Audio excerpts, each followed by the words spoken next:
Fashionable बहू, संस्कारी ननद। शोभा के इकलौते बेटे साहिल ने एक फैशनेबल लड़की विभा से लव मैरिज कर ली और उसे अपने घर ले आया। उसकी माँ ने दोनों को देखा तो बोलने लगी, अरे साहिल, ये किस नाटक वाले को ले आया तू? और इसने ये इतने छोटे कपड़े क्यों पहन रखे हैं? माँ, ये नाटक वाली नहीं आपकी बहू है। मैंने इससे शादी कर ली है। विभा, माँ के पैर छुओ। कम ऑन साहिल, मैं किसी के पैर नहीं छू सकती। विभा, ये हमारा कल्चर है, घर के बड़ों के पैर छूते हैं। ओके साहिल। विभा जैसे ही शोभा के पैर छूने के लिए झुकी तो शोभा ने उसे डांटते हुए कहा, चल हट यहाँ से, दूर हो जा मेरी नजरों से। न जाने कहाँ से इसे उठा लाया है। तेरे लिए लड़कियों की कमी थी क्या, जो ऐसी लड़की को ले आया? हमारे घर के संस्कारों के बारे में तो सोच लेता, लोग क्या कहेंगे? माँ, आप भी कैसे पुराने जमाने की बात कर रही हो? आप कपड़ों और भाषा से किसी के संस्कारों को जज नहीं कर सकती। साहिल ने अपनी माँ को समझाने की बहुत कोशिश की, लेकिन वो कहाँ कुछ मानने वाली थी। शोभा अपनी बहू के कपड़ों और स्टाइल की वजह से हमेशा उसके कैरेक्टर पर टिप्पणी करती रहती। एक दिन विभा अपनी सास के लिए चाय बनाकर लाई। गुड मॉर्निंग मॉम, ये आपकी टी। ऐ छोरी, तुझ में संस्कार नाम की चीज है या नहीं? गुड मॉर्निंग ना बोला कर मुझे। हमारे यहाँ बहुएं पैर छूती है और तूने ये कैसे कपड़े पहने? देख जरा मेरी बेटी रानी को, सीधे सादे कपड़े पहनती है वो। मॉम, आपकी बेटी को फैशन की बिल्कुल भी नॉलेज नहीं है। उसी तो आप तंबू भी दे देंगी ना तो वो तंबू भी पहन लेंगी। देखो माँ, भाभी कैसे मेरा मजाक उड़ा रही हैं। रानी, मैं तुम्हारा मजाक नहीं उड़ा रही, मगर जरा देखो खुद को, कैसी लग रही हो। तुम्हें फैशन का बिल्कुल भी सेंस नहीं है। कुछ तो लड़कियों वाली हरकतें किया करो। चलो कोई बात नहीं, मैं आ गई हूँ ना, सब सिखा दूंगी। इतना कहकर विभा वहां से चली जाती है और रानी सोचने लगती है, भाभी आपने मेरा मजाक उड़ाकर अच्छा नहीं किया।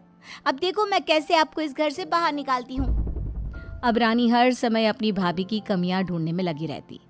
रानी की माँ तो विभा से नफरत करती ही थी, लेकिन घर से निकालने के लिए जरूरी था कि साहिल भी विभा से नफरत करे। एक दिन घर में पूजा हो रही थी।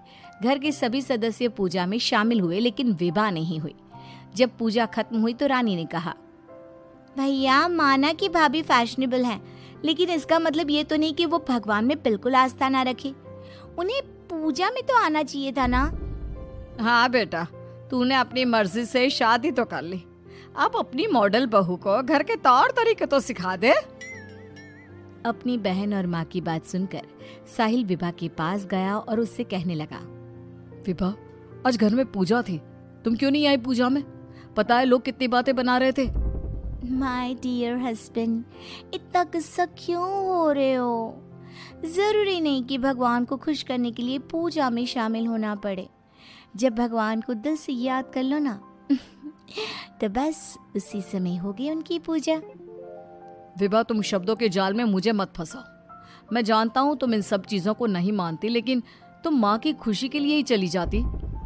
कम ऑन डार्लिंग, तुम तो छोटी सी बात को खींच रहे हो। मुझे पूजा में जाने से कोई प्रॉब्लम नहीं थी। मुझे किसी ने बताया ही नहीं पूजा के बारे में। अगर माया रानी बता देती तो मैं चली जाती। इसी तरह दोनों में काफी देर तक बहस चलती रही। अब विभा के ननद और सास किसी न किसी बात पर दोनों का झगड़ा करवाती रहती। जो भी शोभा के घर आता तो वो उसके सामने अपनी बेटी और बहू की तुलना करती। एक दिन उनके घर पर उनकी पड़ोसन आई। शोभा बहन, कैसी हो? कहाँ है आपकी फिरंगी बहू? अरे घूम रही होगी आधे कपड़े पहनकर कहीं। जब से आई है जीना हराम कर दिया है। शोभा बहन, वैसे जो भी हो, आपके बेटे साहिल ने ऐसी लड़के से शादी करके सही नहीं किया।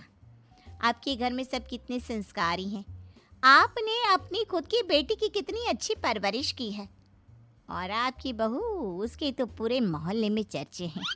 हाँ बहन, बात तो सही कह रही हो। एक मेरी बहू है जिसे ना बात करने का तरीका आता है, ना कपड़े पहनने की तमीज़ है। और एक मेरी बेटी है, संस्कारी, सुंदर, सुशील, सर्वगुण संपन्न है मेरी बेटी। आप तो जल्द से जल्द बस अपनी बेटी की शादी करने के बारे में सोचो। कहीं ऐसा ना हो कि आपकी बहू के चक्कर में आपकी बेटी से कोई शादी ही ना करे। पड़ोसन की बात शोभा के दिमाग में बैठ जाती है और वो रानी के लिए रिश्ता ढूंढना शुरू कर देती है। एक दिन शोभा की तबीयत अचानक खराब हो जाती है। माँ, क्या हो गया है आपको?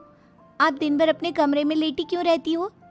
अरे पता नहीं बेटी क्या हो गया है, कई दिन हो गए बुखार आ रहा है। मॉम, आपको डॉक्टर के पास जाना चाहिए, ऐसे तो आपकी हेल्थ खराब होती जाएगी। ओ अंग्रेजन, अपनी अंग्रेजी अपने पास रख। माँ किसी डॉक्टर के पास नहीं जाएगी। मैं अभी माँ को काढ़ा बना कर देती हूँ, माँ बिल्कुल ठीक हो जाएंगी। लेकिन रानी, डॉक्टर ब्लड टेस्ट करके बता देगा कि मॉम का फीवर क्यों नहीं उतर रहा। इसी तरह कई दिन हो गए। शोभा का बुखार उतरने का नाम नहीं ले रहा था और रानी उन्हें डॉक्टर के पास जाने नहीं दे रही थी।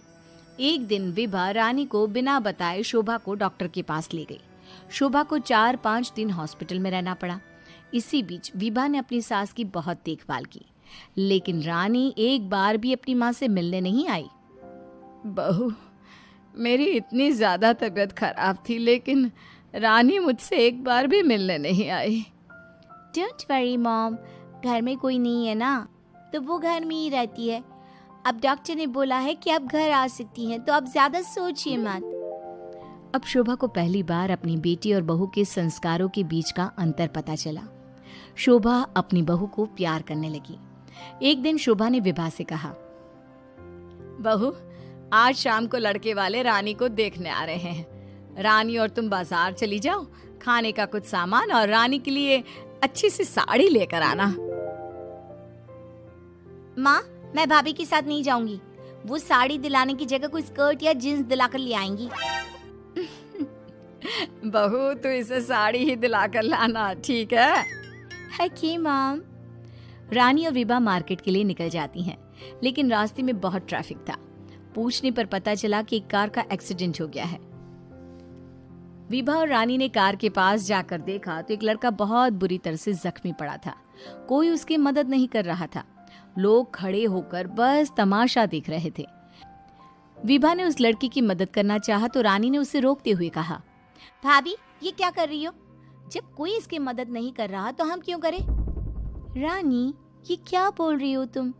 अगर हमने इसकी हेल्प नहीं करी तो ये मर सकता है। लेकिन भाभी, पुलिस का झंझट कौन संभालेगा? पुलिस उल्टा हमसे ही सवाल जवाब करेगी। वो सब बाद में देखेंगे, पहले इसे हॉस्पिटल पहुंचाते हैं। विभा और रानी उस लड़के की जान बचा लेती हैं और उन्हें घर आने में देर हो जाती है। शोभा उनसे पूछती है, तुम दोनों को इतनी देर क्यों हो गई आने में?